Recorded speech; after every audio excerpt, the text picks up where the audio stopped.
Yeah, I don't know how you're doing this morning. I'm not doing too badly. I did get a bit of sleep, you'll be pleased to know. I feel a little bit more refreshed. But I have got this story, a little short, a little short again. And it takes us back 35 years ago now. Might be slightly longer.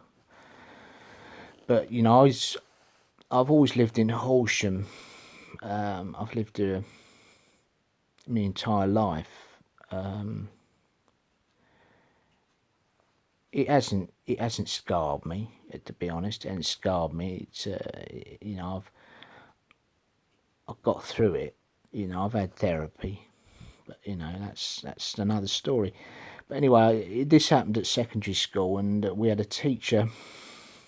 She was a healthy young lady, blonde. She was blonde and quite vivacious, breasty, big breasty. Maths teacher, funnily enough, maths teacher. And I'd forgotten about this, but actually, she, in a way, she sort of followed us. Those of us that were, those of us that were at Southwater School just a few years earlier. I didn't realise she'd actually worked as a teacher briefly there. But anyway, she come to Horsham, and there was a maths teacher there, and teaching us as it were.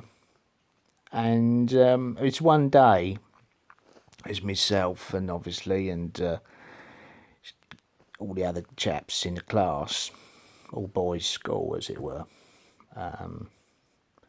It's not good. That don't bode well, does it? All boys' school, because we were all youngsters, and nice, attractive young lady teacher. I think you get the picture. You get the gist of this one. Anyway, there was a guy I know, and I see him. I occasionally see him in town. He hasn't changed much. Name's Alan. Nice guy, pleasant enough, and he was sat at the front. It was a row in front of me, and he had a he was a bit he was a bit mischievous, shall we say, and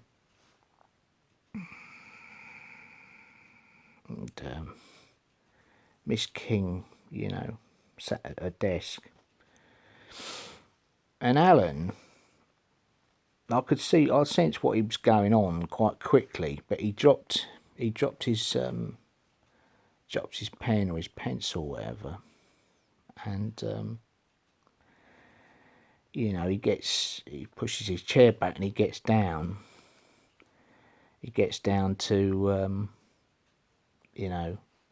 pick it up. And we know this was obviously we can guess what he was up to there.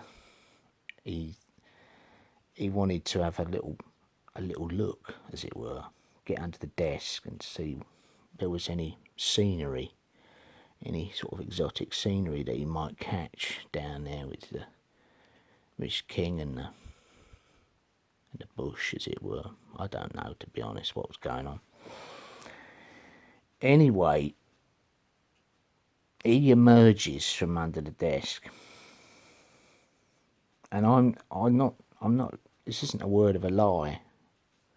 I heard it as clear as anything. Miss King.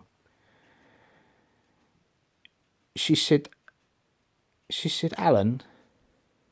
She said, "What are you doing?" And he was all sort of innocent, as it was, trying to be all innocent. He said, "Oh, just get me." She said, "No." She said, "Alan." She said, "If I was to open my legs," she said, "I would swallow you right up." And he was. He didn't know quite what, and he looked round. I caught his eyes, and it was this moment of disbelief. Of course, it stopped him in his tracks, and he would never try anything like that again. because you know, it really it worked, it did the job, you know, it did the job, and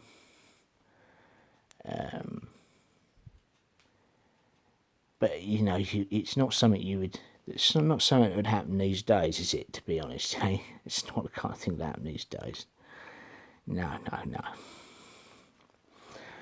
Okay, well, I'll leave it at that because I'm still tired, and you know, I need to get a little bit more rest, to be honest. So I'll catch you later. All right, bye.